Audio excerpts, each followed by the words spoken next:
Welcome home to USA Global TV and Radio, a place where dreams take flight, with authentic storytelling, diverse perspectives and meaningful conversations, where global stories unite and bridges are built beyond all borders. Discover world-class education, entertainment, hope and inspiration. Together, we're building bridges worldwide. Subscribe to our channel, USA Global TV. Download our app, USA Global TV. Be our guest or join our team. Visit usaglobaltv.com.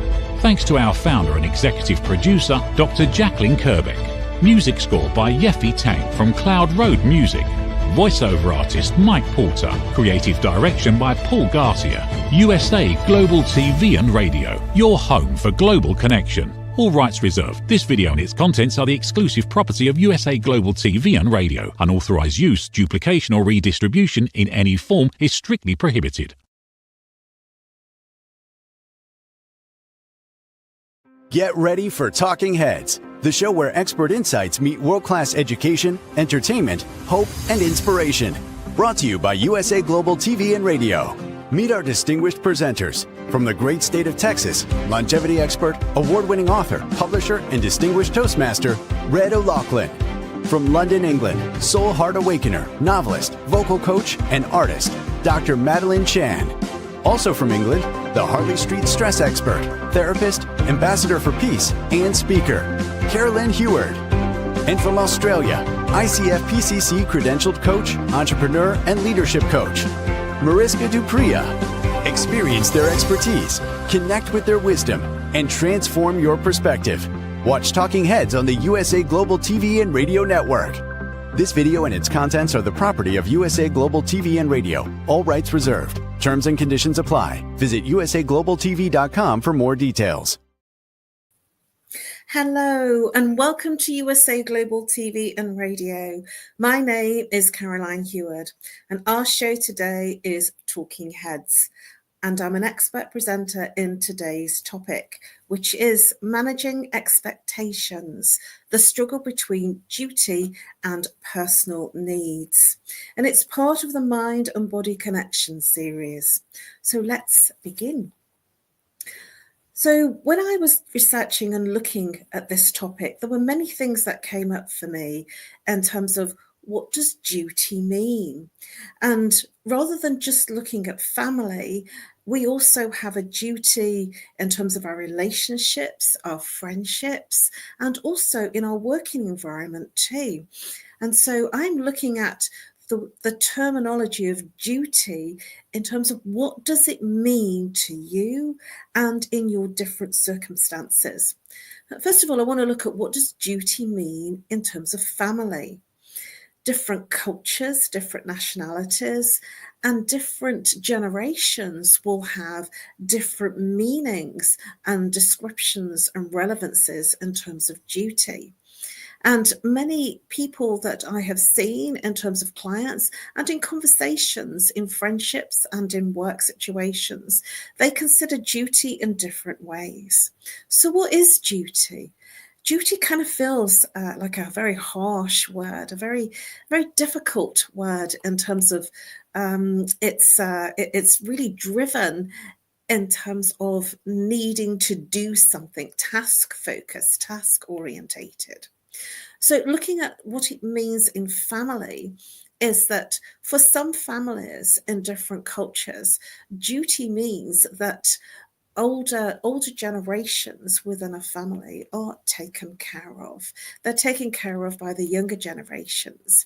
And there are many different cultures and nationalities that have come to England, because I'm based in England, and it's a cosmopolitan. There are many different nationalities and different people from all sorts of walks of life that come to London, particularly to the capital, to study, to work.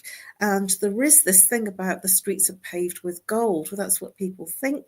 And then they get here and it's not paved with gold, I can assure you. So when people do come to England, especially if they come from poorer countries, duty means for them looking after their family. So sending money back to their families, sending money back in terms of their children and their children's children, especially if they're coming from cultures that take care of the many different generations within their family. In the UK, duty, especially in different generations, can mean different things. I certainly feel in the generation that I grew up in that duty is very much about the family taking care of each other. And I was born in the boomer generation, and my mum and dad were born in the silent generation. And there is certainly a impetus of making sure that you take care of the family.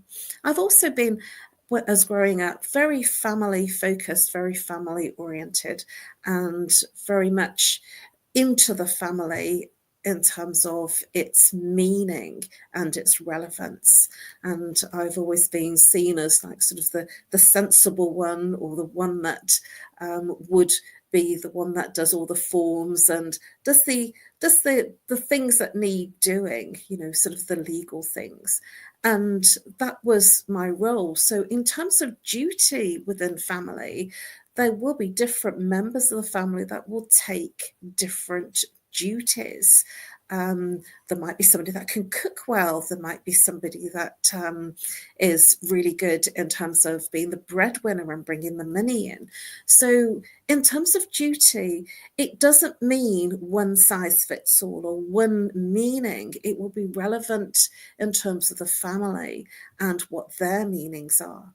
I've had conversations with friends and with colleagues where their family are in the professional services, for instance. So they're in the legal profession, like solicitors, barristers, doctors, lawyers, accountants. And I've heard their conversations of duty, meaning that it is an expectation that they will follow in the family line of how they progress within their career and in their working occupation. So if the parents are solicitors or accountants, bankers, or they're in the professional services, there's almost like an expectation that that family tradition of accomplishment from an occupational sense is expected. What about if you don't want to be in the professional services? What if you don't want to be a solicitor, a lawyer, or a banker, or a barrister? And I've had many conversations with clients in the past that have said that it was expected. And so they did the qualifications and the study, and that meant that there was a path laid out for them. And I see many people from that world that are very unhappy because they did their duty, and I'm going to use air quotes with duty in terms of the expectation from their family. And they did what their family required of them, and yet that cost to them personally was detrimental to their own happiness. That was detrimental to the way that they could perceive and move forward in their lives. Because many of these types of professions that family have an expectation that you should be doing don't always lend to a wonderful and happy personal life. And I've been very much aware of the term married to your job. And I was certainly, as I was growing up, felt that was where I was, only I was married to my job in terms of I enjoy what I do. And I've always been in management from the age of 19. And I went against the grain of what was expected of my family because I had some different thoughts. And I changed my career a number of times, which was against the expectation of my family, because I worked so hard to get the initial qualifications that it was quite unusual within the family for one of the children to go to college and then much later on to university. I took a different path to the traditional path that most of my immediate family went down. And so I was in strange territory. And so my peers and mentors were always outside of the family. And I then moved in different circles because my duty, I felt, was to the careers that I had chosen. And I'd always been in leadership and management. And so that was something that was akin to me in terms of what I wanted to follow. It was my personal journey, much to the surprise of my family. So duty for me meant that I was very much my own person in terms of what I felt was important to me, a career, making a difference, and making a mark in life was something that I wanted to do. And that was far removed from the way that my family perceived what duty meant to them. And yet I still was pleasing to them in terms of the accomplishments. But balancing the happiness with the expectations and the responsibility that our family, our peers have expectations of us is something else.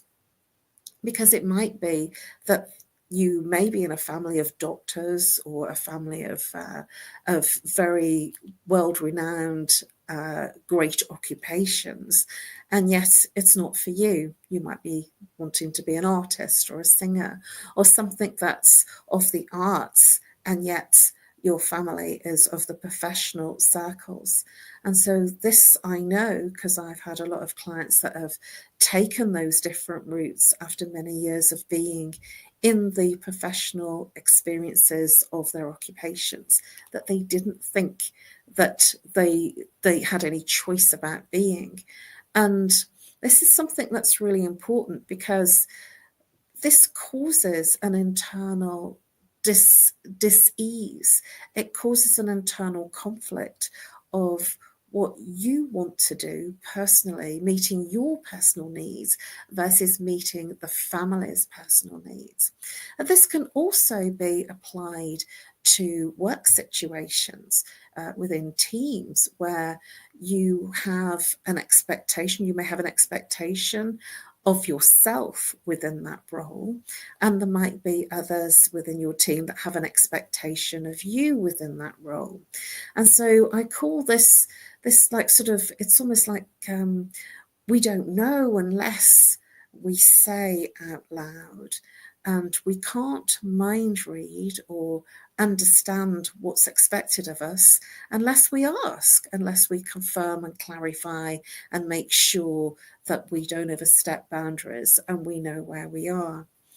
And it's really interesting how if you are a giving person and you give of your time, because that's part of your nature, that there is a phrase in England, I'm not sure if it translates in the US, there is a phrase, give them an inch and they'll take a mile. And that's where there's the intention of somebody that's giving, that will give unconditionally because they want to, and they want to give value. And then there is the person in receivership of that value that will expect more. And there's another cliche that's in England that we use quite regular in terms of work, is that always give a busy person the job to do if you're in a team, because the job will get done by the busy person, but it might not get done by the person that's not busy because they are fulfilled. And I think that's sort of where I've been personally, that I've been that busy person in terms of corporate, in terms of my work-life balance. And I chose career, and I did get married to my career. And one of the reasons for that is that I really loved what I did, and I do what I love. And I've been very fortunate to choose the types of professions and the types of work that I've enjoyed and I've excelled in. Many others aren't successful in that trajectory, and they don't succeed in the space of loving what they do and doing what they love. And so it's work or a job that has an income and has a wage at the end. So they'll do what they need to do. And it just depends on where you come from in terms of how you sit and what your views are. And I always did extra. I would always stay behind and do extra work, not because I was trying to be difficult or trying to show up or shine up. It was really because I always enjoyed wherever I was what I did. And I remember my mum saying to me, which was very insightful, she said, no matter what you do, you might kill yourself in that job, but you're just a number. And I'll never forget that, because I always thought that within corporate, within my management professions and careers and different roles, that I would be special or seen as special. But I did wonder and gather the momentum that I wasn't special. I was simply a number. And generations, our current generations, Generation Z, our current generation that are in the workplace, and generations coming up, Generation Alpha, have very, very different views about work duty. They are working towards work-life balance and have more balance and have more free time, and they don't kind of get all this overtime, unpaid overtime that the boomer generation got involved in. And I just find it fascinating. Duty, what does it mean? And it means different things to different cultures, and it means different things to different generations, and it means different things within your personal life as opposed to your intimacy, your own relationships, and it means different things in terms of your family. And I've seen duty portrayed in so many different ways. Even in one family, there will be siblings that don't speak and are always at loggerheads with each other and in conflict.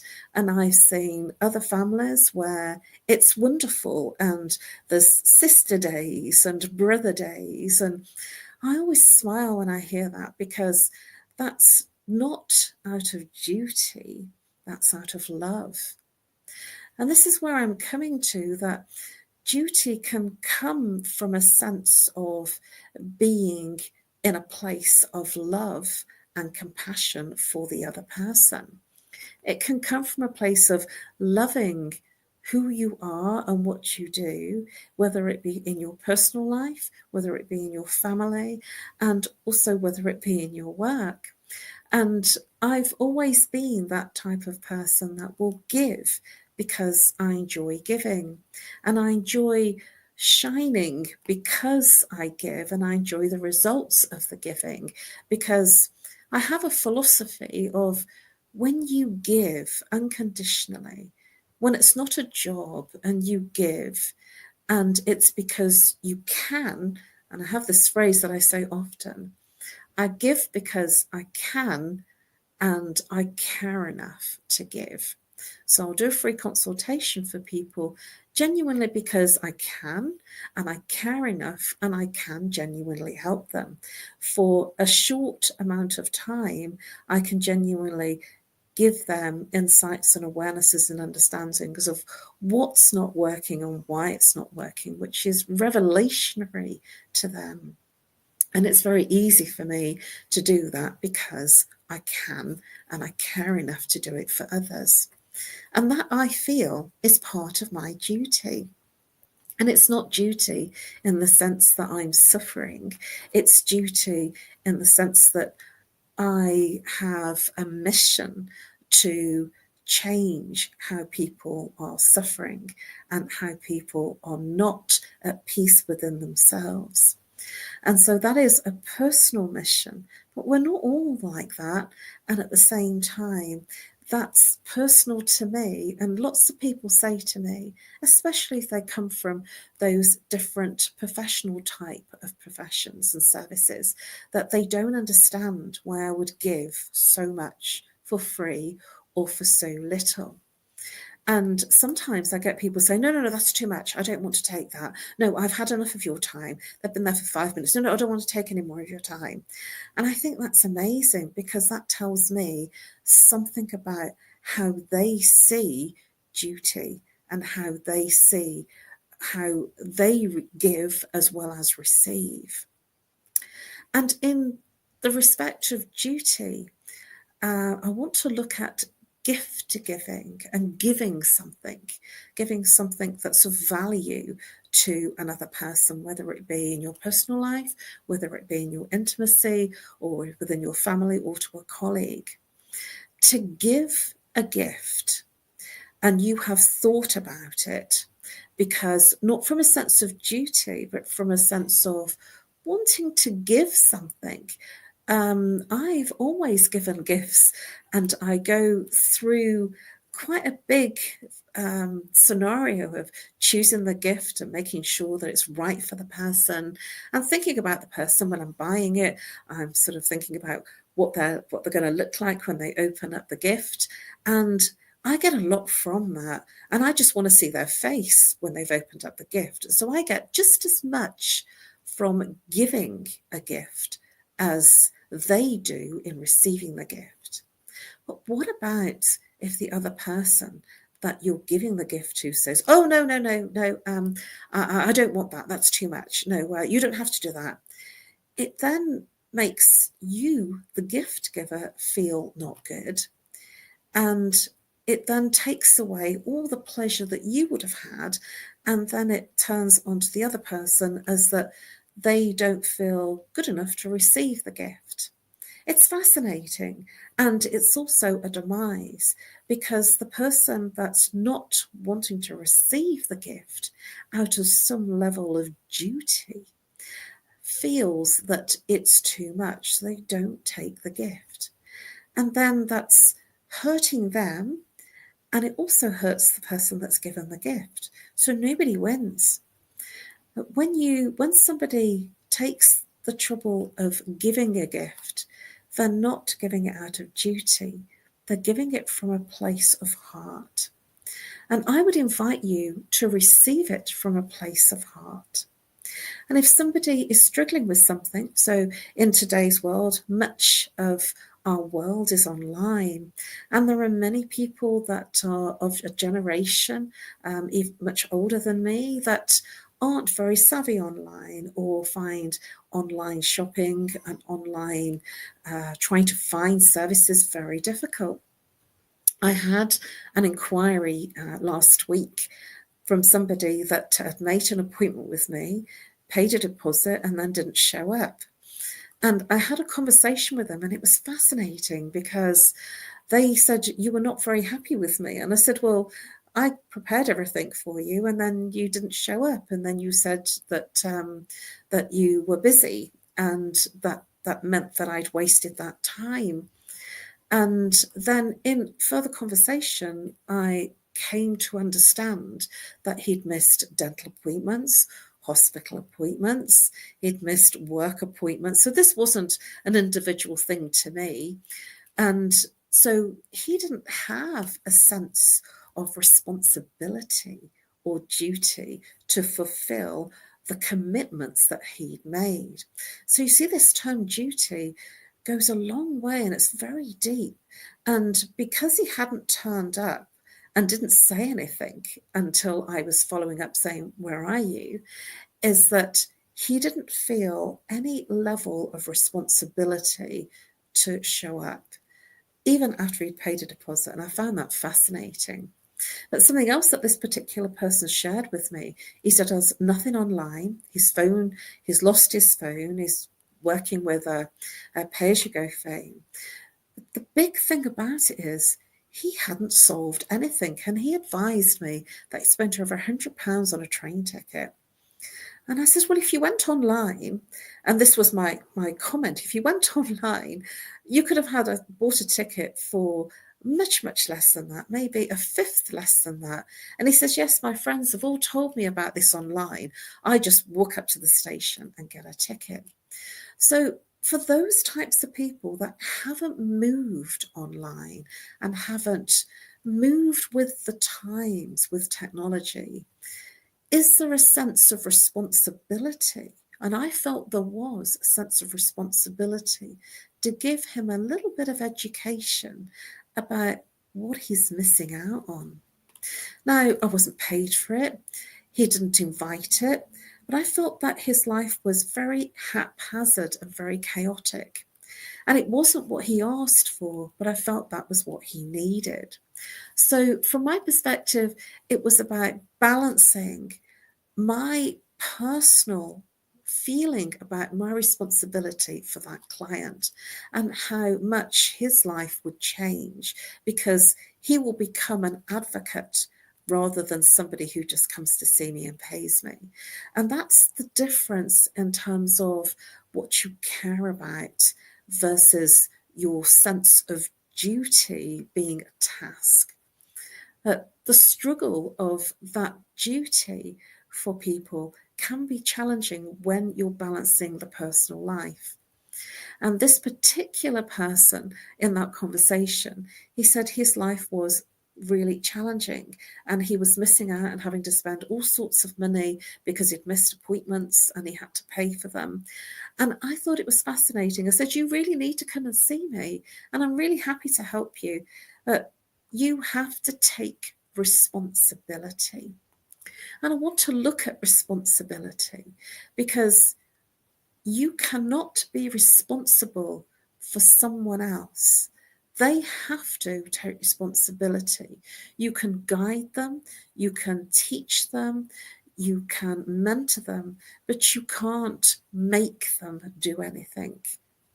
And so you can feel a sense of duty and a sense of care to help someone and give them all your attention, but you can't do it for them. And this is something that I feel is relevant for many people, that level of not taking responsibility is rife. And it certainly is rife in a lot of our younger generations, where there is a sense of needing something and expecting someone else to do it for them. And I have learned that you can take it off someone and do it for them. But I would much rather, thinking about some of the Bible stories as I was growing up, you can fish for a person and you can feed them for one meal. So you can catch really good fish and feed them for that one meal. Or you can teach them to fish and then they can feed themselves forever. And I'd much rather teach someone than just feed them. And that's where I feel that my level of duty and responsibility goes, that I don't want to do it for someone because they don't learn and then they're always needing you. So what happens when love can overtake obligation? When you feel that you need to do something for someone because you love them. And it's the same thing. You can't do something for someone that needs to do a particular task on their own. And I'd like to give you some insight to this, that if you do tasks that the other person really has responsibility for, you take away their rights to learn and to grow and to gain wisdom. And what right have you to take away that learning curve and that growth curve from them? And so you can teach, you can guide, you can facilitate, but if you do whatever it is for each person, whether it be family, your personal life, or within your working life, you take away their privilege of their growth and their learning. And I have put myself, even from a very young age, in other communities away from the family. So I didn't get that support from the family. I took myself out and moved into different community groups that my family and siblings weren't around me. And the consequence of that is that I was exposed to different things and different people and different ways and different situations. And so I learned so much more, and it gave me so much depth and breadth of what was possible. And if you decide to do things for the other person and do all of the things, they never learn and they never grow and they never evolve in the way that you did. And so I always think that it's good to guide, to facilitate, to show, to share, but take heed about feeling that you have to take total responsibility for what their outcomes are and for doing things for them. You know, I have a phrase, you can take a horse to water, but you can't make the horse drink the water. And if you take a step back, show, guide, facilitate, mentor, but if you take a step back, that allows the other person space. It allows them space to evolve in that new task, in that new awareness. And I remember, and I want to share a very personal story with you, that I felt a huge responsibility of, I was the one that filled in all the forms when I was within the family, and did all the writing, all the Christmas cards and doing all the writing, because I was known as the one with neat writing and the sensible one. And when I left home to get married, it caused a huge ricochet of discomfort, because I had taken on that responsibility. Not only did I take it on, I did it, and I did it so well that it took away other members of families' grace and other members of families' appreciation that they could do it too. And in getting married, because I thought that that was at the time right for me, I didn't just leave and get married. I actually left the city and I moved to a different city. So it wasn't so easy. What that did was it gave my family, especially my mum and my dad, it gave them scope to evolve. And it gave them scope to learn, and it gave them scope to become so much better and so much more evolving in terms of being able to do things that I just did for them. And so if anything, it was a good thing, even though it was difficult, it was a good thing for them.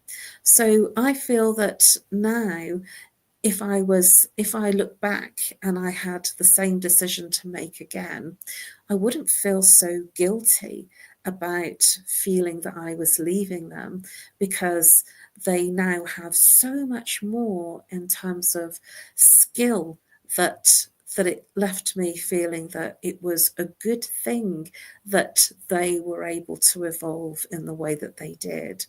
And that left me feeling good that they were then able to grow and evolve and do things. And so I firmly believe that we should never take away the responsibility of others, whether we feel there's a duty, whether we feel that it's an expectation. I think that to be there and to guide and to give them the impetus of that they can come to you if they have any questions. And this can be in all manner of things. I remember when my dad died, it was the first time that there was a bereavement within the family, and didn't have a clue where to start. And this is very familiar when I've spoken to many people that have had a bereavement. It's a familiar story that people don't know what to do, and we kind of work our way through it somehow. And there isn't really anyone to guide you. You go from one thing to the next because there's so many things that you have to do. So looking at the struggle, and this is what we've been exploring, the struggle between managing expectations and the struggle between duty and personal needs.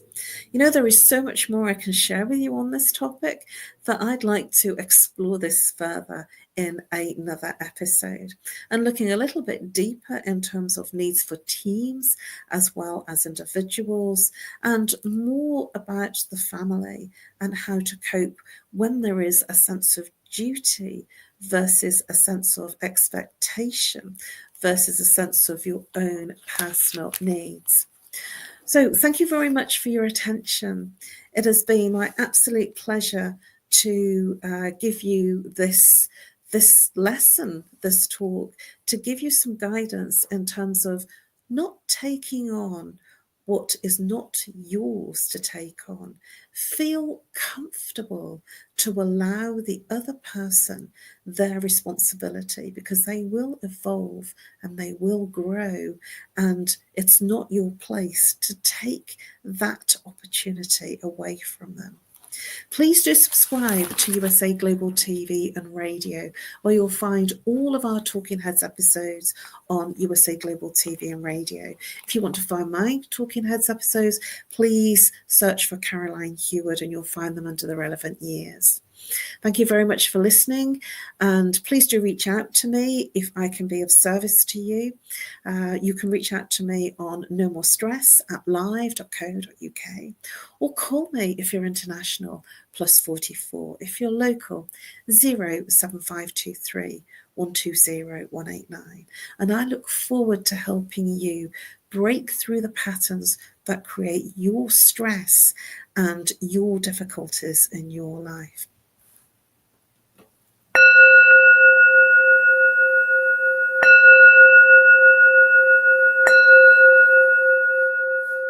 Namaste. Have you ever felt unheard? Like your words float into a void, leaving you invisible and disconnected? How about feeling judged, when assumptions overshadow your truth, leaving you misunderstood and defensive? And then there's that moment when someone offers solutions you never asked for, dismissing your feelings and leaving you more frustrated than before. It doesn't have to be this way. Dr. Jacqueline Kerbeck, the listening mentor, understands. She's here to help you reclaim your voice, build stronger connections, and create meaningful conversations that inspire understanding and mutual respect. Through her groundbreaking books, online and in-person courses, and interactive workshops, you'll learn how to navigate life's most challenging interactions. Discover the power of elevated listening and transform how you communicate. Master setting boundaries and asking permission to protect your peace. Learn to recognize and release judgment, fostering empathy and true connection. Dr. Kerbeck also offers personalized coaching, one-on-one or group sessions designed to fit your unique needs. Whether in person or virtually on StreamYard, her guidance will empower you to thrive. You don't have to struggle alone. The path to deeper connections and better relationships start here. Visit drjacqueline.com or usaglobaltv.com.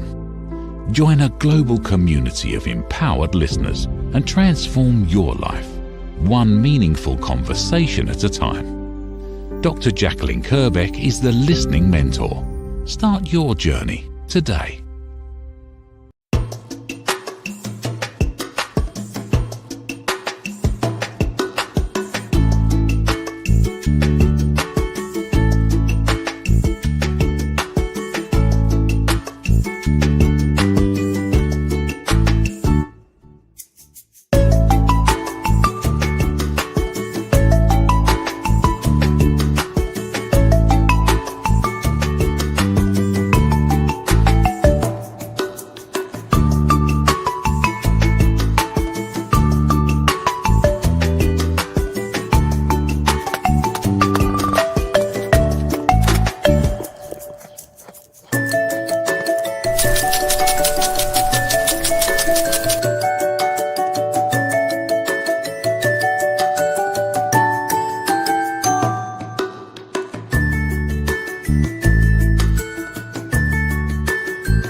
5 little-known secrets for dementia caregivers with Tracy Cram-Perkins. Hi there, I am Tracy Cram-Perkins, the host of the Dementia Home Care Show here on USA Global TV and Radio. I am also the author of the book of the same name. And you'll see this QR code. This is for an extended version of the same talk. So if you want to see the full hour-long version, feel free to scan the code and go to that website. Stick with me. We'll talk about 5 little-known secrets to make it a little easier to do dementia caregiving. What you're seeing on the left-hand side is a healthy aged brain, age 55 and above. The one you're seeing on the right is an Alzheimer's disease brain. It is in moderate disease. It is shrinking. It has holes in it. The memories that were in those holes no longer exist. When you're learning something, let's say in kindergarten, you learn how to tie your shoelace. Well, then by the time you're in 2nd grade, your brain remembers that information from tying the shoelace and applies it so you can learn more quickly how to tie more complex knots. So the brain is hardwired to do this for us. So it helps us learn faster so it doesn't take us long to acquire knowledge. The brain is looking for the information and they pick the closest to wherever that hole is. Let's look at some tips that we can use to help do that. These are 5 simple tools you can use as a dementia caregiver to help your loved one. The whiteboard is a useful tool in recording the day's activities and the answers to repetitive questions. The calendar clock is a very useful tool to orient your loved one on the day, the date, and the time, and remind them of upcoming appointments. The communication cards are a great tool to bridge the gap when they can no longer tell you what's wrong. And then there's the pill minder for when your loved one is still able to take pills but needs prompting. The final tool I want to share with you is the memory book. It tells your loved one's story. It's a great tool for distraction, redirection, also as a conversation starter, and telling you where they are in their story so you know how to answer their questions. Music is probably the most powerful tool in your toolbox after laughter. Music is a way to maintain connection. It sticks with your brain longer than any other thing, including reading. When you're having an issue with somebody, you can play their favorite music if you move them to another room, something that makes them happy, or you can start singing songs together from their childhood. These are some of my favorite books for caregivers. My show airs on the 3rd Tuesday of every month, and you can view past episodes on YouTube. Thank you, everyone. This program has been brought to you in part by Tracy Cram-Perkins. Connect with her and order her book at tracycramperkins.com. For more information about Alzheimer's disease, support resources, and how you can help, contact the Alzheimer's Association at 1-800-272-3900 or visit their website at www.alz.org. They offer 24/7 helpline support and a wealth of information to assist you and your loved ones. We face daily cyber risks, spending over 7 hours of screen time, including 4.5 hours on mobile phones. This convenience comes with significant dangers, with cybercrime costs predicted to exceed $10.5 trillion by 2025. In 2023 alone, seniors lost over $3.4 billion to cybercrime. Our goal is to make social engineering concepts of cybersecurity easier to understand. We work with business teams, senior living facilities, investment companies, and educational institutions, both individually and in groups. We offer real-life examples to help you recognize and prevent attacks, with sessions available both in person, in selected regions, and remotely. Schedule your training session, or to learn more, contact us today. Call us at 847-845-9360. Email us at info@cybersecurityeasy.com. Protect your team and family with cybersecurityeasy.com. Thank you, viewers and listeners of USA Global TV and Radio, for joining us today. We're honoured to have your time and attention as part of our global community. At USA Global TV and Radio, we believe in the power of authentic conversations, meaningful connections, and creating a world of possibilities together. Want to be part of something bigger? Join our team of elevated listeners at usaglobaltv.com, a space where your voice matters and your ability to listen transforms relationships. Stay connected with us across all our platforms for thought-provoking discussions, expert insights, and empowering stories. Subscribe to our channels at youtube.com/c/USA Global TV. Follow us on social media and explore the endless opportunities we're creating for growth, learning, and inspiration. Together, we're not just broadcasting, we're building bridges and changing lives one conversation at a time. For inquiries, contact us at info@usaglobaltv.com. Music by Johnny Dyes. Produced by Executive Producer and Director Dr. Jacqueline Kerbeck. Voiceover by Mike Porter. Creative Direction by Paul Garcia. All rights reserved. Copyright 2025. Visit usaglobaltv.com to view our full terms and conditions.